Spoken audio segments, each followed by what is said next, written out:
Taking a business global, that feels like the ultimate win, right? It's this huge step, a real sign that you've truly made it. But here's the thing.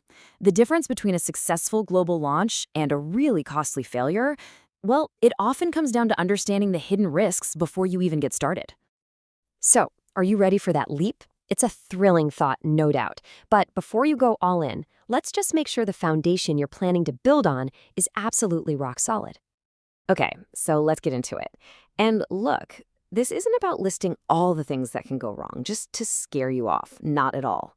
Think of this as your strategic blueprint, your guide to navigating a brand new market with real confidence.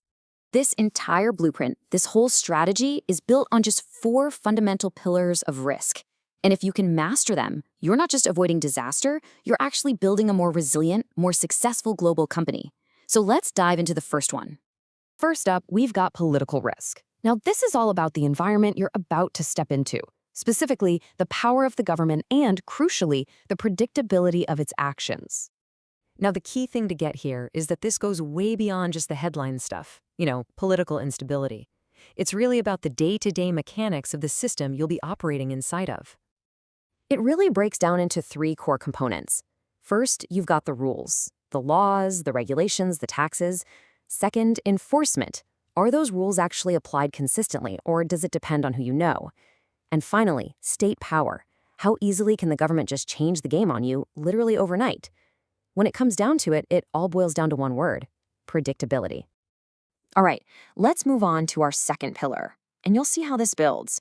We're shifting from the government to the people. This is cross-cultural risk. This is where so many international ventures stumble. It's the risk that comes from simple human interaction.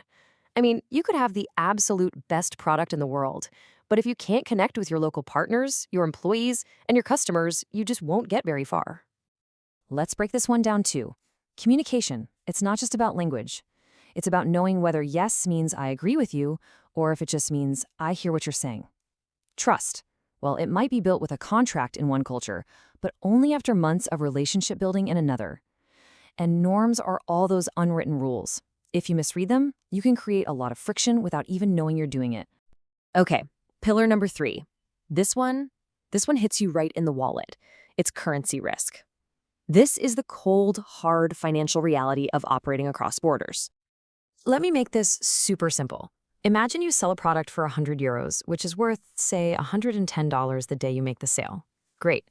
But when your client pays you 30 days later, the exchange rate has shifted, and now those same €100 are only worth $105. You just lost $5 of pure profit, gone, without doing a single thing wrong. That, in a nutshell, is currency risk. And the impact is totally direct. It messes with your cash flow, and it can seriously erode your profit margins over time. It's like a silent profit killer if you don't have a plan for it. Now, this is a really crucial point. Those first 3 pillars we just talked about, political, cross-cultural, and currency, they are largely external forces. They're part of the environment you're walking into. You have to react to them. But this last pillar, well, this one is all about you. And that brings us to our 4th and final pillar, commercial risk. This is where we turn the mirror on ourselves and our own business. So this is the risk that your brilliant strategy that works at home simply doesn't work abroad. It's the risk that your team isn't ready, that your marketing is just a little off-key, or that your logistics can't handle the challenge. And here's the thing. Of all 4 risks, this is the one you have the most control over. It really just boils down to 2 things: the quality of your strategy and the effectiveness of your execution. I mean, did you really do your homework? And can your team actually deliver on the plan? So there you have it, the 4 pillars. But let's not think of them as just threats.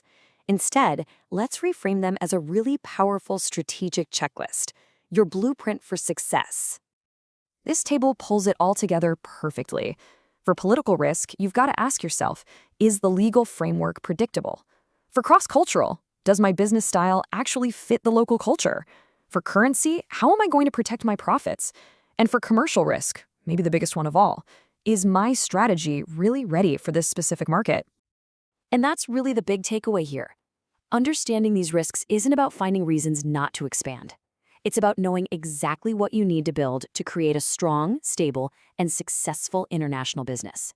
These are your building blocks. So I'll leave you with this question to think about. As you look at these 4 pillars, which one is your biggest blind spot right now? Because answering that, well, that's the true first step on your global journey.